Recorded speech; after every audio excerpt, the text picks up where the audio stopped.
amigos, uma das grandes contribuições da doutrina dos Espíritos para a humanidade foi transformar ou apresentar o que antes era tido como milagres em leis naturais. E muitas questões que ficariam, mesmo no meio espírita, como dúvidas, isso é possível?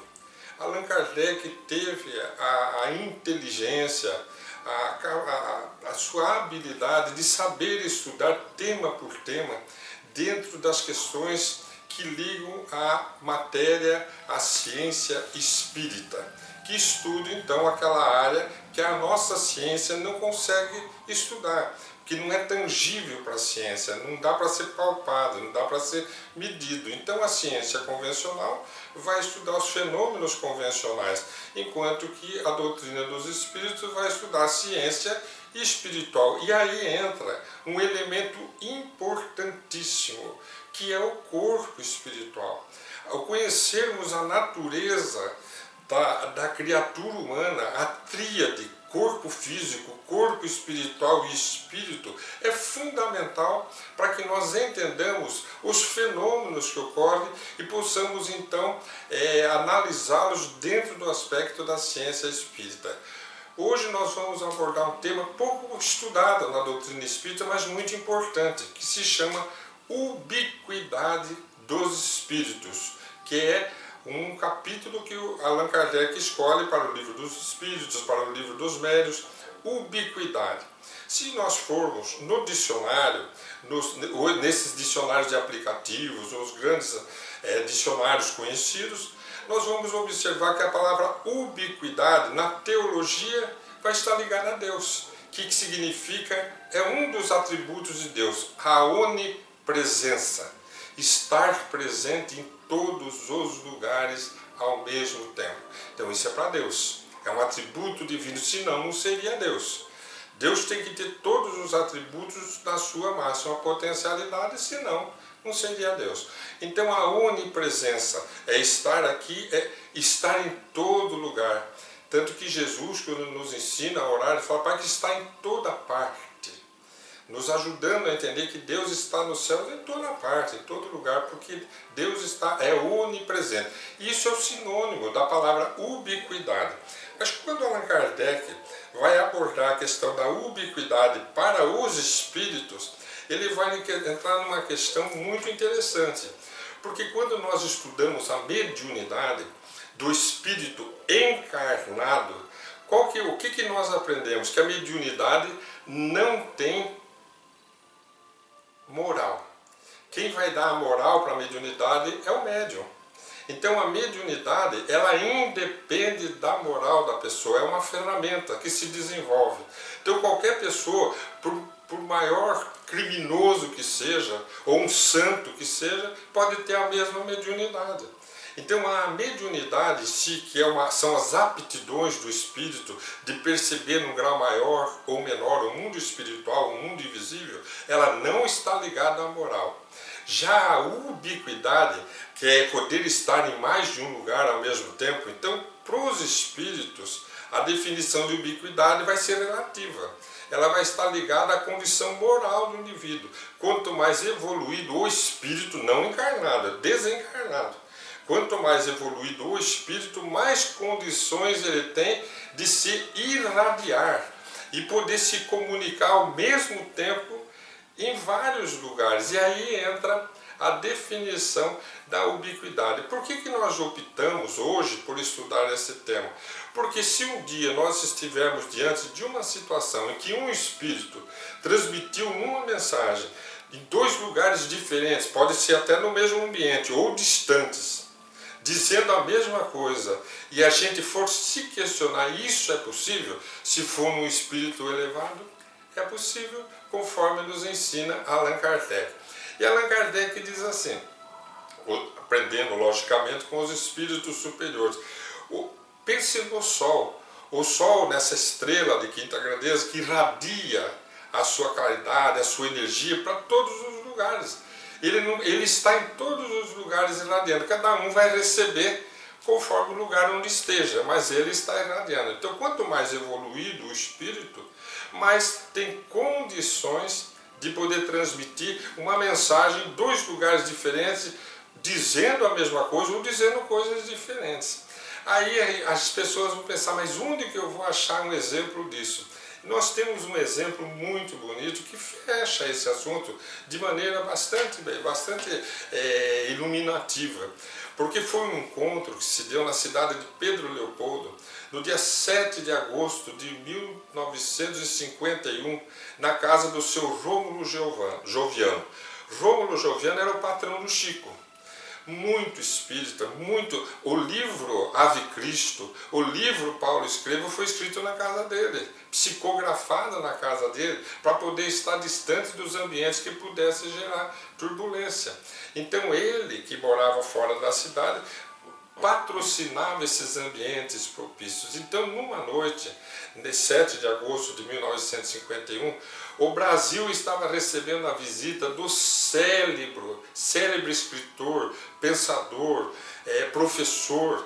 Ele tem várias qualidades, Pietro Baldi.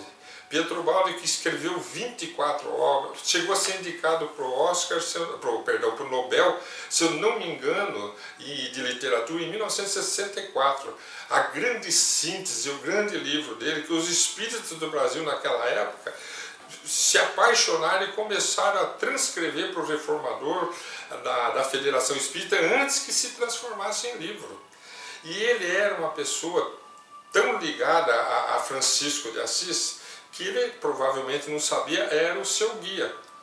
Só com 45 anos de idade, ele recebe a primeira mensagem do seu guia espiritual, que se apresenta como sua voz, e sempre viria, então, a partir daquele momento, que foi numa véspera de Natal, fim de ano mesmo, eles recebem, então foi 31 de dezembro, sabe? Ele recebe essa mensagem de sua voz e passa a receber dali as mensagens desse guia.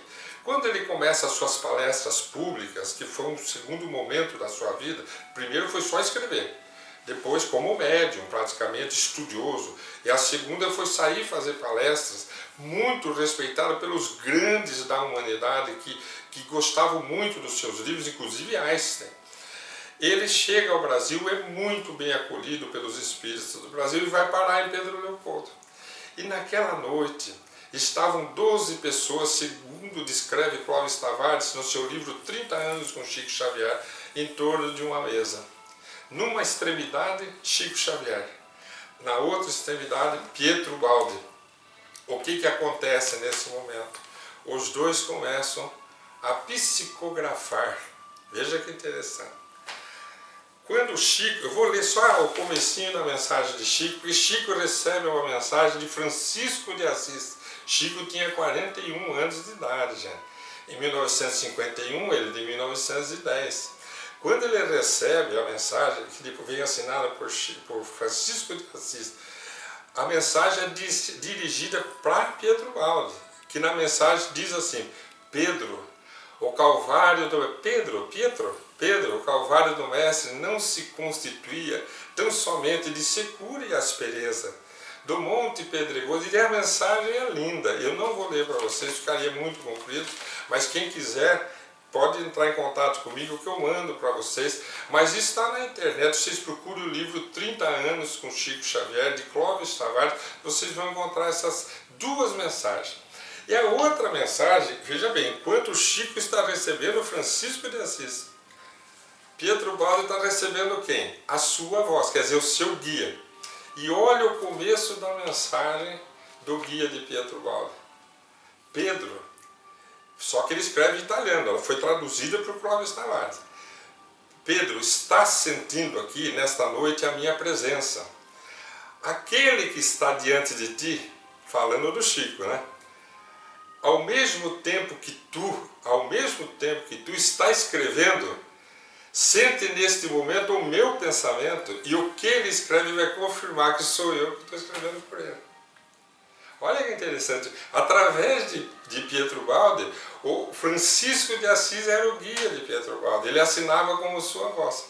E Chico recebe já como Francisco de Assis, E Pietro recebe como sua voz dizendo: estou escrevendo através de Chico nesse momento. E você vai reconhecer. E ele diz assim, ele, falando de Chico, sente junto com você a minha presença. Quer dizer, ao mesmo tempo que eu estou irradiando para você, os meus pensamentos eu estou irradiando para ele. Como que se chama isso? Ubiquidade. É poder estar em vários lugares ao mesmo tempo, quer dizer, irradiando o seu pensamento. Agora, você lê a mensagem, as duas mensagens são sublimes, mas não são idênticas.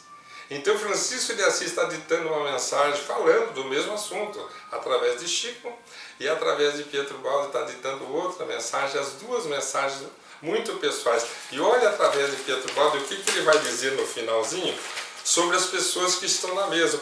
O Francisco de Assis, que assina Sua Voz, ela diz assim: agora uma palavra, isso psicografando ali, agora uma palavra também para os teus amigos, uma palavra de gratidão e agradecimento, uma palavra de bênção por sua cooperação, com que eles, ajudando-te, tornam possível a realização da tua missão.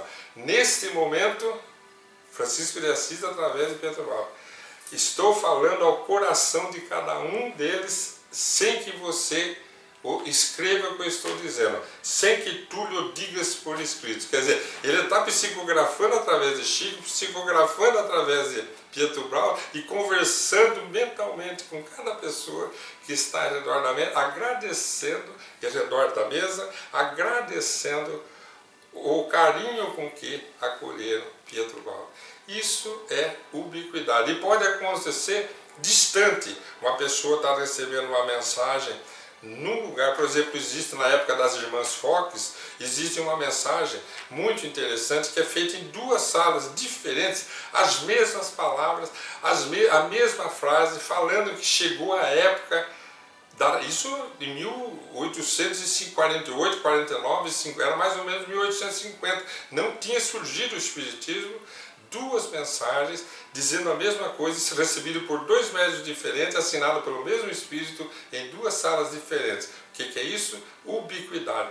Concluindo, Allan Kardec diz que só é possível aos espíritos evoluídos, e quanto mais evoluído, mais que ele poderá se irradiar. Fica aí hoje o nosso estudo.